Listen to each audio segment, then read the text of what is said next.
મહેસાણાના કડી વિધાનસભા માટે આપના ઉમેદવાર જાહેર કરાયા છે। કડી વિધાનસભાના આમ આદમી પાર્ટીએ ઉમેદવાર જાહેર કર્યા છે। આમ આદમી પાર્ટીએ જગદીશ ચાવડાના નામ પર મહોર લગાવી છે। તો કડી વિધાનસભા પર ઉમેદવારનું નામ જાહેર કરવામાં આવ્યું છે। આમ આદમી પાર્ટી દ્વારા ઉમેદવારના નામ અંગેની જાહેરાત કરવામાં આવી છે, જેમાં આમ આદમી પાર્ટીએ જગદીશ ચાવડાના નામ પર મહોર લગાવી છે।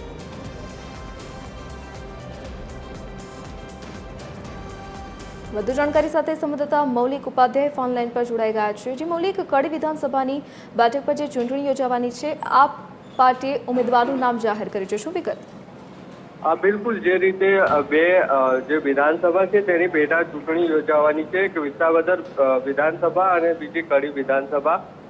કડી વિધાનસભા માટે આમ આદમી પાર્ટીએ જે નામ છે તેની જાહેરાત કરી છે।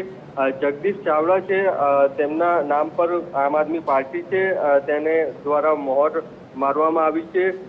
કડી અને વિસાવદર બંને જે સીટ છે તે આમ આદમી પાર્ટીએ તેના ઉમેદવાર ઉભા રાખ્યા છે અને આમ આદમી પાર્ટીનું લક્ષ્ય એ છે કે આ બંને સીટ ઉપર આમ આદમી પાર્ટી છે તે વિજેતા બને ને તેના જ ભાગરૂપે પ્રદેશની બોડીએ નામ તૈયાર કર્યા હતા અને રાષ્ટ્રીય સંગઠન છે તેની સાથે બંને સીટ માટેના નામની જાહેરાત થઈ હતી, જેમાં કડીના અત્યારે વર્તમાન સમયમાં કડી માટે જે રીતે જગદીશ ચાવડા છે તેમના નામની પસંદગી કરવામાં આવી છે। જી મૌલિક, વિગત બદલ આપનો આભાર।